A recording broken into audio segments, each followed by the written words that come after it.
Kita bahas soal teka-teki kursi kosong di Kabinet Merah Putih Prabowo bersama Wakil Ketua Umum Golkar Ahmad Doli Kurnia, Guru Besar FISIP UIN Burhanuddin Muhtadi, serta Wakil Ketua Umum Barajp David Pajung. Selamat petang semuanya. Selamat petang. Kang. Hai, Waalaikumsalam Bang warahmatullahi Cindy.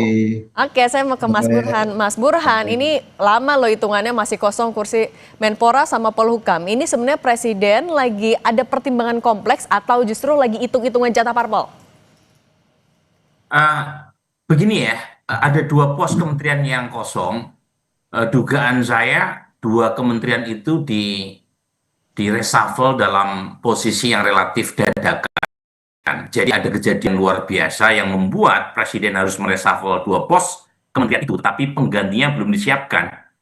Nah, apakah sebabnya soal utak-atik jatah parpol untuk ya, Kementerian Pemuda dan Olahraga? Bisa saja variabel itu jadi konsiderannya. Tetapi jangan lupa, Cindy, untuk Kementerian Pemuda dan Olahraga kita tahu itu yang diganti adalah kader Partai Golkar. Sementara Golkar sudah mendapatkan kompensasi sebagai menteri pengganti Karding.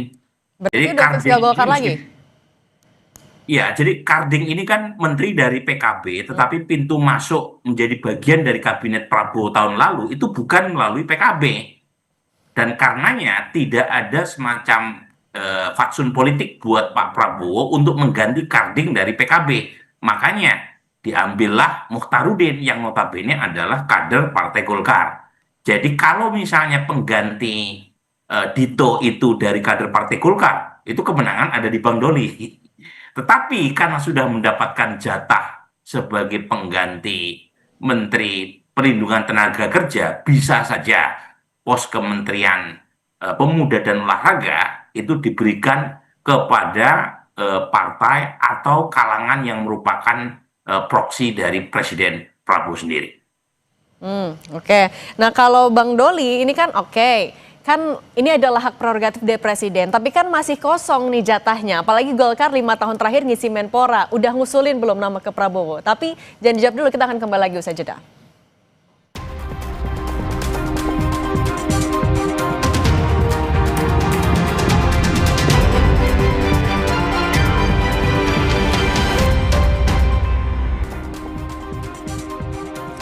Kita lanjutkan pertanyaan yang tadi Bang Doli. Menpora masih kosong. Kalau dilihat dari riwayatnya dari 2019 kan diisinya sama Golkar. Anda atau dari Partai Golkar ngusulin nggak tapi tetap nama ke Presiden? Pertama begini, saya mau jelaskan bahwa saya kira pertimbangan Pak Prabowo melakukan reshuffle ini adalah tentu bagaimana Pak Prabowo dalam 10-11 bulan terakhir ini sudah melakukan penilaian ya terhadap jajaran kabinetnya.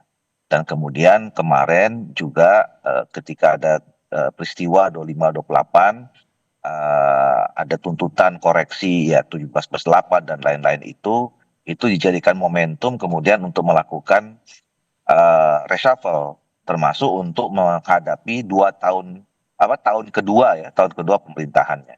Nah, jadi sebenarnya pasti pertimbangan utamanya adalah soal bagaimana ada peningkatan kinerja di masing-masing pos kementerian itu. Nah, yang berikutnya memang tidak mungkin juga mengabaikan faktor soal keseimbangan politik ya, karena di dalam kabinet yang selalu dibangun dalam pemerintahan di Indonesia itu kan pasti karena proses pemilunya ada proses pembentukan koalisi partai politik ya, maka kemudian usulan partai-partai politik itu pasti juga menjadi pertimbangan. Nah, kalau di Golkar itu memang sudah ada kesepakatan ya di internal bahwa urusan pembicaraan kabinet itu diwakilkan oleh ketua umum. Nah, jadi ada pembicaraan lah antara Pak Presiden masih dengan ketua umum Partai Golkar. Nah, soal posisinya di mana, saya kira itu juga kembali kepada Pak Prabowo. Nah tapi kalau Nah, bicara soal soal keseimbangan itu Bang detail, Doli, kalau nah, kader Golkar udah ditaruh di P2MI berarti memungkinkan nggak Anda melihatnya sendiri tetap di Menpora juga dikasih? nah itu ya kalau kami ya apa namanya berusaha memahami atau menyadari posisi kami saja. Karena selama ini kan Golkar itu diberi kesempatan, diberi kepercayaan, ada 8 pos yang diisi oleh kader Partai Golkar ya. Nah, dengan masuknya Pak Mukhtarudin kemarin dilantik sebagai Menteri P2MI itu kan sudah pas persis 8 ya. Jadi kami sih tidak dalam posisi kemudian punya ekspektasi kemudian akan mendapatkan satu pos lagi gitu loh. Karena pasti Pak Prabowo akan Oke. mempertimbangkan soal keseimbangan politik itu. Oke, nah kalau gitu saya juga mau ke Bang David. Bang David, Itu ini kan salah satu atau prerogatifnya Pak Prabowo. oke, itu hanya Pak Prabowo yang tahu juga. Nah, Bang David, ini kan ada 2 menteri yang berasal dari relawannya Pak Jokowi, kemudian sudah tidak lagi di kabinet. Oke, yang satu karena terjerat kasus hukum, satu lagi terakhir Pak Budi Ari. Ada yang bilang ini karena dalam tanda kutip Pak Prabowo lagi bersih-bersih dari orang pemerintahan sebelumnya. Ada yang bilang ini ya sebatas evaluasi. Anda melihatnya yang mana? Iya, saya pikir senada dengan yang disampaikan Prof. Burhan dengan Bang Doli tadi ya, bahwa pertama ini kan soal full prerogatif seorang presiden, bahwa 10 bulan ini itu menjadi dasar pijakan pengambilan keputusan, tentu ada hal-hal yang menjadi kalkulasi seorang Presiden Prabowo. Pertama bagi kami, itu pertimbangan-pertimbangan strategis ya, kalkulasi strategis itu pasti melatar belakangi sebuah keputusan politik yang diputuskan minggu lalu. Lalu kemudian juga pasti ada pertimbangan-pertimbangan politik sebagai ikutan di belakangnya. Nah, terlepas dari kami sebagai relawan, kami melihat, oke, kalau Bung Noel ini kan memang kita nggak bisa bicara apa lagi ya, karena itu langsung kena pada masalah hukum. Dan kita semua sebagai relawan ini yang tunduk pada hukum dan juga Oke. sepertinya menopang apa yang menjadi campaign Pak Prabowo Gibran soal pemberantasan korupsi itu kita harus membackup itu. Kemudian juga mungkin dari sisi Budi Ari ya, Budi Ari ya terlepas dari sebagai pimpinan Projo, mungkin juga ini mungkin apa ya kalkulasi kami saja bahwa bisa jadi prinsip the right man on the right place itu mungkin berlaku pada seorang figur Budi Ari ya. Bisa saja pertimbangan lain misalnya Presiden akan menempatkan Budi Ari di pos-pos lain selain di pos yang baru selesai kemarin sebagai Menteri Koperasi itu juga bisa jadi menjadi latar belakang pertimbangan Presiden Prabowo. Tapi di Tetapi reshuffle kemarin relawan diajak ngobrol lagi nggak? Mungkin akan menggantikan posisi relawan di pos-pos tertentu lagi. jadi gini Mbak, mungkin yang baik untuk diperbincangkan sore ini adalah soal prinsip keseimbangan politik. Tadi sudah disinggung Bung Doli juga ya. Keseimbangan, jadi gini, di kabinet Prabowo ketika pelantikan Oktober tahun kemarin itu kan ada 3 representasi di situ ya. Satu dari profesional, yang kedua representasi partai koalisi, partai politik, dan yang ketiga emang dari representasi relawan dan aktivis. Nah itu kan beberapa aktivis, beberapa relawan yang ada kemarin di pos itu. Oke. Ini juga nggak bisa dihindari bahwa apa yang sering dikampanyekan Pak Prabowo, bahwa Pak Prabowo ingin melakukan konsolidasi nasional, mengikat, menjahit seluruh potensi kekuatan politik nasional untuk membangun bangsa ini karena nggak bisa sendiri. Nah, relawan itu adalah representasi arus bawah, grassroots masyarakat. Ya, kalau partai politik, oke, ini dalam sistem undang-undang Oke. politik kita, partai itu punya legitimasi dari konstitusi dan undang-undang ya. Tetapi relawan ini punya representasi sosial yang kuat karena dia langsung bersentuhan dengan basis-basis komunitas masyarakat. Nah ini Nah, ini memastikan dulu, ini maksudnya relawan Pak Jokowi atau relawan Pak Prabowo ini? terlepas semua relawan Jokowi, relawan Prabowo ya, relawan koalisi Prabowo Gibran itu semua menjadi kekuatan sosial yang langsung bersentuhan dengan basis grassroots masyarakat dan Oke. itu menjadi pertimbangan rasional karena dia walaupun bukan bagian dari sistem politik kita tetapi dia menjadi realitas politik hari ini. Oke. Dia bersentuhan dengan basis komunitas masyarakat real di bawah yang mungkin saja belum disentuh oleh partai politik. Oke. Nah, Oke, makanya tadi ada lawan 3 di situ dan pertimbangan itu ya, sumbernya ada 3. Nah kalau dari Mas Burhan, tapi kalau melihat reshuffle yang dilakukan kemarin oleh Presiden, ini sebenarnya win-win solution nggak buat parpol, buat relawan, buat pemerintah? Nah, reshuffle kemarin sebenarnya random ya, Cindy ya. Jadi kalau ada asumsi bahwa ada bersih-bersih faksi Pak Jokowi, saya kira tidak benar juga. Karena Pak BG yang kita tahu dekat dengan Ibu Mega juga terkena reshuffle. Dan menurut saya Pak Kapolri yang kita tahu sangat dekat dengan Pak Jokowi kan masih dipertahankan, meskipun ada banyak desakan dari kalangan ya untuk mengganti beliau setelah terjadi aksi kekerasan ya dalam beberapa demonstrasi beberapa waktu lalu.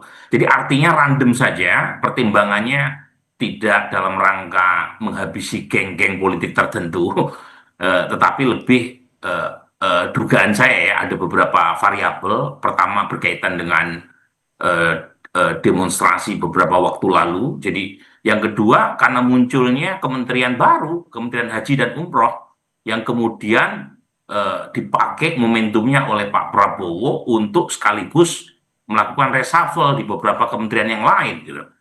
Nah, kalau Pak Budi Ari kan memang lama ya terdengar isu kurang sedap berkaitan dengan masalah hukum, tetapi kan tidak di reshuffle pada saat itu, baru beberapa waktu lalu. Dan kesan saya bahwa reshuffle kemarin berlangsung sangat dadakan, itu terlihat dengan komentar beberapa menteri yang direshuffle, bahkan sejam 2 jam sebelum mereka direshuffle, mereka masih yakin bertahan di posnya. Artinya, memang kemarin terkesan sangat mendadak, ya. Dan itu yang menyebabkan beberapa pos kementerian diganti dulu orangnya, tetapi penggantinya sampai sekarang masih misteri. Oke, tahan dulu di situ. Kalau saya ke Bang Doli. Nah, Bang Doli, kalau tadi ada beberapa pos yang dadakan, tapi Golkar sebelum-sebelumnya sudah dengarkah pos mana saja yang mau di reshuffle, termasuk soal perpindahan jatah Golkar ke P2MI? Saya persisnya tidak tahu ya, karena kan saya katakan tadi itu komunikasinya langsung Pak Presiden dengan Ketua Umum Golkar. Nah, tetapi saya katakan lagi sekali lagi, mungkin iya betul ya bahwa eh, proses gantiannya itu mendadak itu. Tapi saya kalau misalnya ada rencana perombakan kabinet ya, terus kemudian apa dasarnya? Dasarnya itu adalah pertimbangan kinerja segala macam, itu sudah dilalui. Karena begini, sama 10-11 ini saya setidaknya mencatat ya ada 3 kali itu Pak Presiden menyampaikan ke publik ya, mengingatkan jajaran kabinetnya harus bekerja dengan baik, terus kemudian kalau lambat akan ditinggal dan segala macam. Nah, pada saat Pak Presiden menyampaikan itu, kita semuanya berspekulasi bahwa akan ada reshuffle pada itu. Tapi kan itu tidak terjadi. Nah, artinya bahwa Kemenlu mungkin teknisnya saja ya bagi beberapa pos itu orang-orang atau menteri-menteri reshuffle mungkin tidak diberitahu dahulu menjadi kesan dadak. Saya proses cukup panjang dan komunikasi kepada partai politik, ketua umum partai politik itu sudah dilakukan. Termasuk ketua umum Golkar, saya tahu bahwa beberapa hari menjelang perhentian atau reshuffle itu Pak Ketua Umum kami memang ada bicara dan Pak Presiden. Oke, nah Mas Burhan ini kan yang 02, ada Menpora dan juga Menko Polkam. Oke, kalau biasanya Menko Polkam kan adalah orang-orang yang dekat dengan lingkarannya Presiden. Tapi kalau untuk Menpora, ini kalau ngelihat dari peta politiknya sekarang, mending dari profesional, dari partai politik, atau dari relawan aja? Menurut saya ukuran profesionalitas itu harusnya ditempatkan di atas segalanya ya. Profesional kan bukan berarti non partai. Profesional bisa terafiliasi dengan partai, tetapi profesionalitas atau aspek teknokratik itu harus ditempatkan di atas afiliasi politik apapun. Jadi boleh dari partai politik, tetapi ukurannya adalah profesionalitas, teknokratik, dan integritas. Nah, itu yang paling ideal ya. Dan sebenarnya ini kan ada dikaitkan ya dengan munculnya spekulasi mundurnya Saraswati. Ya. Kita tahu ponakan dari Pak Prabowo, dan mundurnya relatif dadakan untuk satu insiden yang terjadi di bulan Februari, sudah lama itu ya, tetapi baru mundur sekarang, yang kemudian muncul spekulasi jangan-jangan kemunduran beliau bagian dari persiapan untuk mendapatkan posisi baru di eksekutif. Kebetulan nih ya, proporsi menteri perempuan Prabowo Subianto kan berkurang seiring dengan kena reshuffle-nya Sri Mulyani.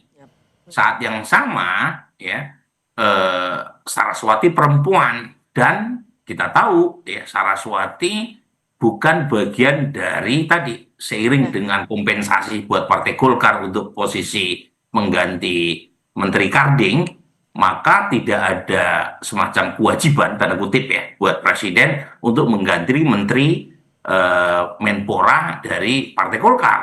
Jadi ini spekulasi macam-macam, ada nama Taufik Hidayat, ada nama Raffi Ahmad, ada nama Saraswati, ada nama Putri Komarudin dengan Berarti asumsi tapi Partai Golkar kemungkinan bertambah. besar ke Gerindra lagi. Saya tidak bisa memastikan, Cindy, karena Pak Prabowo sendiri saya kira juga belum bisa memastikan sampai hari ini. Oke. Jadi saya tidak ingin menjadi juru nujum, jadi lebih baik kita tunggu dengan sabar siapa yang akhirnya dipilih oleh Prabowo Subianto. Oke, kalau gitu Bang David Pajung, Waketum JP, Mas Burhanuddin Muhtadi, Guru Besar Fakultas Ilmu Sosial dan Ilmu Politik UIN, Bang Ahmad Doli Kurnia, Waketum Partai Golkar, terima kasih sudah berbagi bersama kami. Sehat selalu semuanya. Sama-sama. Terima kasih, Cindy.